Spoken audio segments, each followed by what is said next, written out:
Been a while, eh? 7 months since the last developer update and over a year since Alawi was first teased to us, but Project L is back. Kept you waiting, huh? Still don't have an official name for the game yet though. Probably gonna end up being called something stupid like League of Fighters. It's also been a long time since I last made a video about the game on this channel, and many things have changed since that time. Not just because I got a prediction right in Yasuo being a part of the base roster, though to be honest it was the most obvious call in the world. It's about as impressive as predicting my clothes are gonna get wet if I jump into a lake. But we're left with an interesting dilemma, because now there's a Project L website providing links to all the past trailers, detailed ability descriptions, and of course, our roster. But you may notice something off here. There's a set number of character slots. And while yes, zooming in and out, the total number of slots increases and decreases, but zooming out to the maximum, we see the full number of available slots appears to be 14. Though apparently on the mobile version it's 16, so we'll go with that. Fighting game companies are accustomed to displaying the total roster size prior to the game's release, so the website displaying this visual is nothing shocking. What is shocking is that taking into account we already have 6 confirmed playable characters and going under the assumption that this website is an accurate portrayal of the base roster size, Project L has only 10 character slots left. It'll definitely become more than that in due time, considering it will be operating as a live service game, but as far as fighting games go, a 14 to 20 base character roster size is quite standard. It's only upsetting to us as League players, as in comparison, games like Mortal Kombat 1 have to make their choices based on 70 plus already established characters. Project L has to narrow it down for more than double those amount of characters in a roster only half the size. And that's not even taking into account the possibility of exclusive fighters down the road like Cythria or Jack the Winner. So there's a high likelihood that 16 will be the base roster size for Project L, so how do we make the most of that? How do we hypothesize and predict the best starting roster this game could possibly have? Well, to do that, we have to set up some ground rules. Rule number 1. Project L is set up and is being advertised not just as an assist-based fighting game, but as a 2v2 team-up. Because of this, I personally think it very important for there to be an array of intended champion pairs. Not necessarily for gameplay reasons, looking at you, Lurk, but rather ones that connect back to the characters' stories, providing team-ups of champions canonically allies or enemies. I consider this a priority, 1, because it would just make sense for new character additions. What kind of fun would it be if whenever new content was released for the game, only one of the 2 teammates got to experience it? And 2, because a lot of narrative writers from League and LOR were graciously relocated to the Project L team, meaning narrative must be an important factor for the game. You want further proof? There's gotta be a reason one of the first things you see on the game's website is the universe map. Man, Kiana looks a lot different than I remember. Much like Legends of Runeterra, Project L could be a great way to explore champion relationships through intended pairings. And we've already seen this in Yasuo's trailer, with the majority of his assist combos coming from Ahri, a champion he has a few connections to. Rule number 2. To best represent the world of Runeterra, we need as diverse a cast of characters as possible, taking into account region, species, and yes, even role in League of Legends. Obviously not nearly as many as the previous roster I made can be included here, considering this one is practically half the size. So if you don't see an Ishtali champion or demon on this list, that would be why. The same goes for fighting game character archetypes. Imagine League if it was only comprised of assassins. That's no fun. We gotta make sure there's some variety. We gotta have some grapplers, puppet fighters, joke characters, and yes, even a zoner. I don't understand how you freaks find this fun. Rule number 3. Katarina is not a part of the base roster. Look, I know she showed up in the initial reveal, but that was almost 4 years ago now. The game was remade entirely from scratch. There's a very high possibility Katarina was scrapped from the game entirely. It happens all the time in fighting games. Plus, let's be honest, if we're gonna have a speedy, assassin blade-wielding Noxian femme fatale in our game, Katarina's the easy option, but I think the better one would be my first pick for the roster. Samira, especially after Soul Fighter, should be pretty obvious. In fact, I'd like to imagine making her the main character of the event and including her in a fighting game-esque minigame was a test to see if players would be interested in seeing her in such an environment. Don't worry, I'm sure they'll charge $30 for the Soul Fighter skin in Project L too. But on gameplay, all you really need for inspiration is Dante from Marvel vs. Capcom. Like, literally, just steal it, right? It's not like you're beyond doing that, it's your entire business model. As for her pairing, that's obvious too.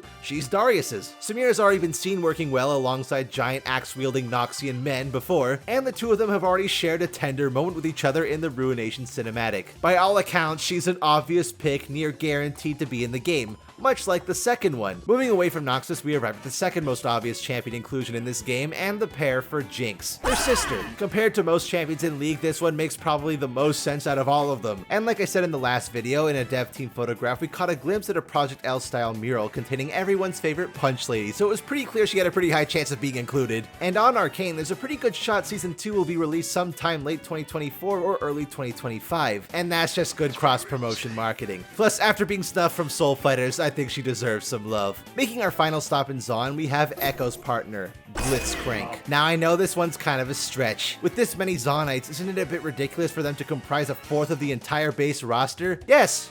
You'd be correct. However, when faced with the option of excluding Blitzcrank from Project L, I just couldn't do it. He's too perfect for the game. The big, bulky, electric grappler character using his humongous frame and big hands to close the gap between his foes. He could even have an assist like the Scorpion cameo does in MK1, pulling his own teammate away from danger to reposition. Not even mentioning the studio Riot bought to create Project L in the first place, Radiant Entertainment, were initially working on Rising Thunder, an all-robot-based fighting game. To see them not even include a single bot, even as tribute to that fallen gem, would be a crime. Plus, going by logic, if I were to cut Blitz, I'd probably have to cut Vi as well, making Jinx and Echo the Zaunite pair of the game. But honestly, I can't see any world where these two icons of League of Legends are excluded from this game. But really, the main reason I want Blitzcrank in here is I just want to see that glorious HD Blitz model be used for anything besides mobile game ads. Oh god, the song's stuck in my head again! On to the last champion missing an intended pair, we have Alawi. The clear as day choice here would be Gangplank, and just like in my previous video, I still hold strong that he would be an excellent pick. But personally, I want to complete the Ruination Squad. Half of them are in the game already anyways. So under the assumption that Misfortune and Pyke would be added later down the line as a DLC pack, that only leaves the living folk hero himself as a part of the base roster. And realistically, how could you possibly leave Braum out of any Riot game? The enigma of a champion that nobody plays in League, yet everybody loves. Alawi maybe a bit more than the others. And hey, he fills out a ton of other categories of stuff we need for this roster. Big, bulky, and defensive,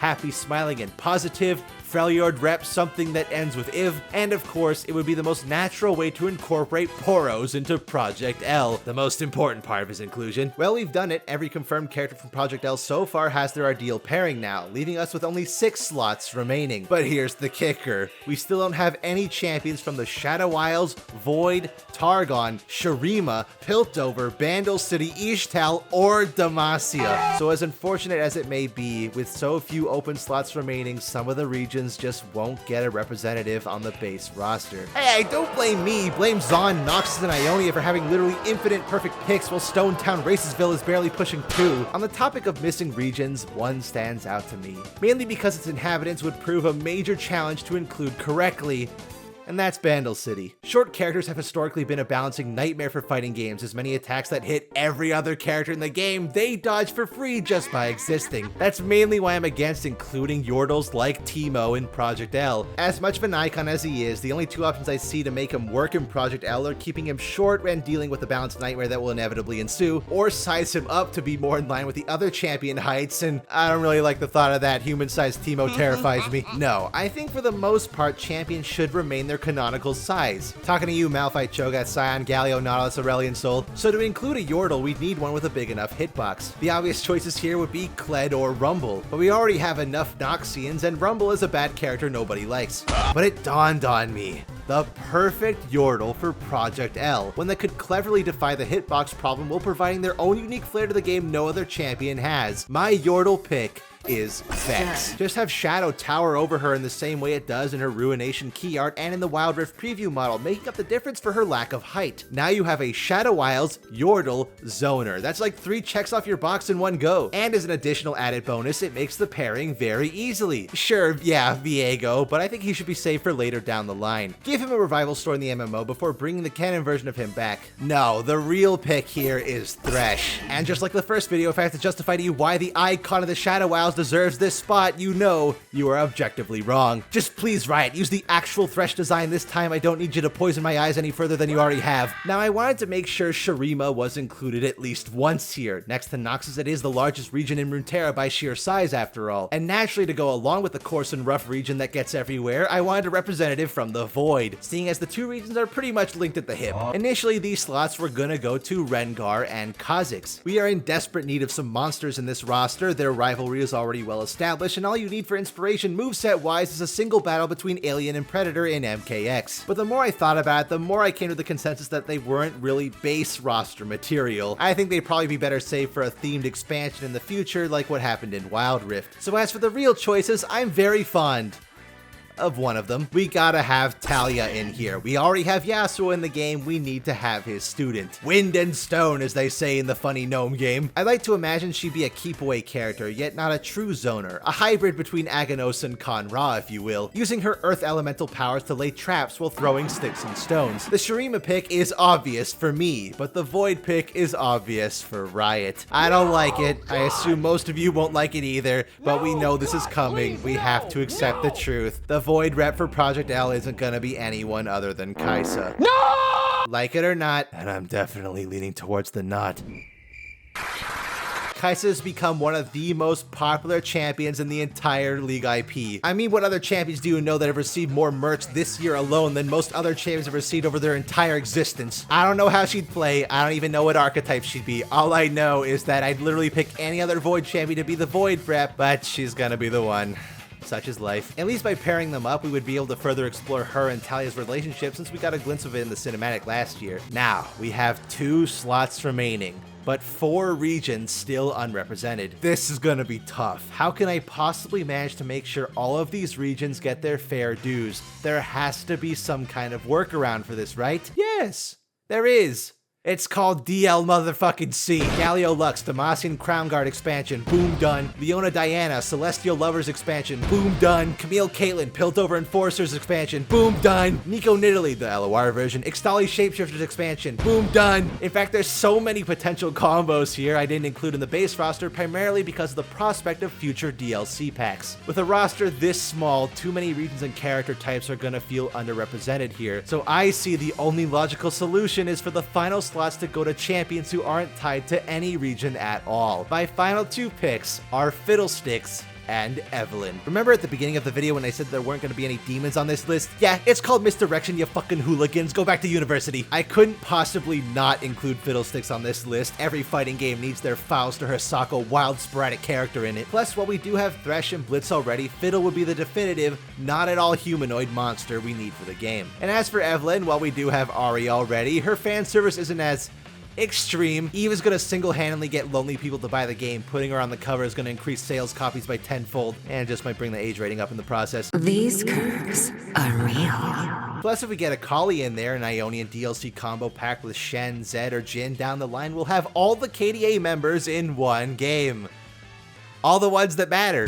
So, there we go. My hypothetical roster for our limited 16-slot Project L. There are a ton of characters I regret not including here. Riven, Warwick, Pyke, Udyr, the list goes on and on. But hey, even if this roster seems limited, no worries. I believe without a shadow of a doubt this game is gonna be a roaring success among competitive and casual players alike. And with the benefit of it being a live service game, we'll almost certainly see more fan favorite characters added in future updates. But as usual, those are just my silly, stupid opinions. Be sure to tell me yours down in the comments. Do you fellas like the roster I've crafted? Is there someone I missed that desperately needs to be here? Do you think the whole champion pairing up idea completely threw this whole roster prediction out of whack? And it probably did. It's not like I'm known for predicting things 100% accurately. That's all from me though, fellas. So until next time, have fun out there at EVO. Assuming this video is probably out like 3 weeks after EVO finished.